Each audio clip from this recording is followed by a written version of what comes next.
Do I still have addictions? Yes. You'll hate this, and I'm going to look at your face when I say it. Sugar. I struggle with it. It's the devil. It's dark. It's awful. I go through phases where it's good. I go through phases where it's bad, but I don't got that much else where I get to escape, but baby steps one day at a time. Listen, So, and you will never, never be judged by me, and I hope so other that. people as well.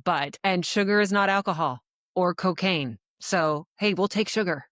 And that's common, right? For people who don't know addiction, like when you stop drinking, sugar is where you go. But because we like the thrill, we like the feel, we like the high. But sugar is the caffeine and sugar. Look, hold on. I've got both. Oh, funny. I've got my caffeine and my sweetener. Those are the two biggest addictions in the world, caffeine and sugar. Those two literally. And I go through phases where, look, here's the thing. I've said to you before, oh my God, help me get healthy. So I feel that also part of me doing your podcast, thank you for asking me, is also me being indulgent, being like, okay, when the student is ready, the teacher appears. Yep. You help me. Like when I get stressed, I go to a bite of a cookie. It literally is my go-to. 3 seconds of joy is a night of not sleeping. So where can you go instead? What tools do you have? I feel that Gregory and I struggle with this together. We just go to the sugar. What could the tools be? Could be a piece of fruit.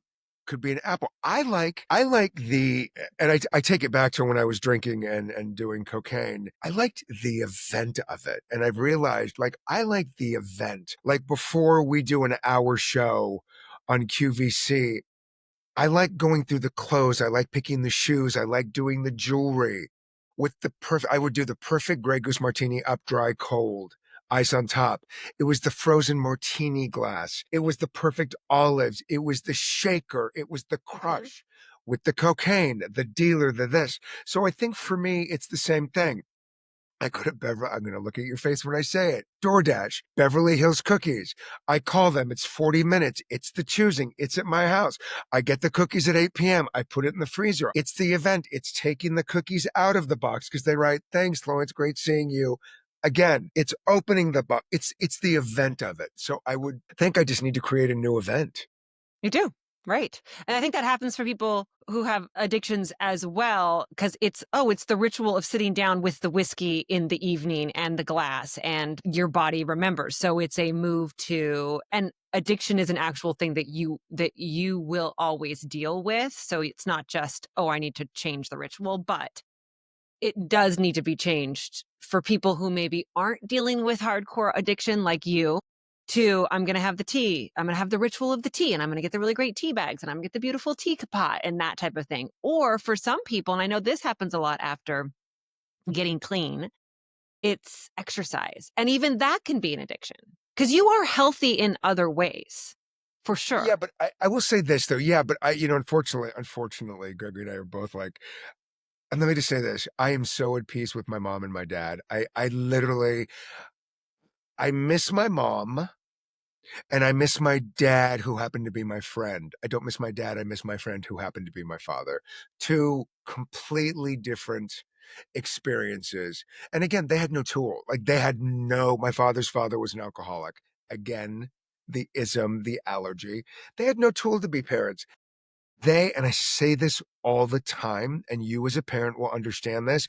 You have your parents. Parents do.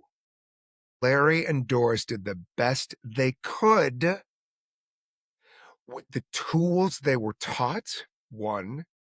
And number two, the choices they needed to make or had to make or made in any given moment with the tools they were given. My mother apologized. My dad apologized. I feel that Doris just didn't eat. Doris always said, I wanted it young, rich, and beautiful. And then she always said 2 out of 3. My mother was beautiful. And my mother wanted to die rich, skinny, and beautiful. She didn't eat. She did not eat. So I feel she would have mashed potatoes. German girl. She would love her potato salad mit Schnitzel and Kartoffel. Uh, so she didn't have great eating habits. And I feel that Gregory, and he talks about it, Gregory does not eat. He's getting better. He's been on this fitness journey. His husband, John, is very much like you, committed, regimented, healthy. And then you put him next to Gregory, and John realized months ago, I've gained 25 pounds with the chips, with the cookies, with the M&Ms. So John is like, not today, Satan. And he's lost weight. He's in shape. So I feel, yes, exercise can be the next addiction, but it's the eating where Gregory and I struggle because it opens up that whole bag. Do I have an eating addiction? Yes. You have to have a why. So what's your why then? What would be your why for giving up the sugar? Damn you. What is my why? I would give up, well, I mean, I break it down. I would give up sugar because it makes me healthy. And if I give up sugar and it makes me healthy because I can be here and do what I love. And if I'm here and I get to do what I love, I'll just feel better doing it. I do the same thing that you do about your mom. My mom struggled with her weight her entire life. She was a major stress case. And we were on diets together because I struggled with my weight when I was younger. And like we did all the diets, the beet diet, the juice cleanse, the frozen yogurt diet. That was a fun one. And weren't healthy. She didn't cook, but she didn't know. Like we didn't have all of the science that we have that we know now that we are literally 3D printed from food in our birth mother's wombs. So everything that we put into our mouth is impacting our cells, which is impacting our brain and all of that. So I don't blame her for what we went through, but now that I have the information and I know that I don't want to, my mother died of dementia, I don't want that to happen to me. That's my why. Like I have to stay healthy, exercise, move, sauna, not eat the sugar all the time. And it's the 80-20 rule.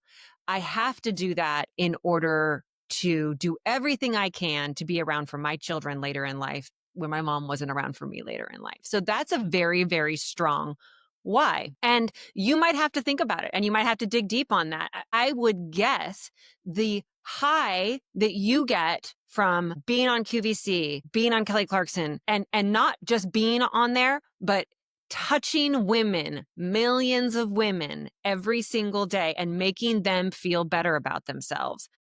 I think your why is somewhere in there.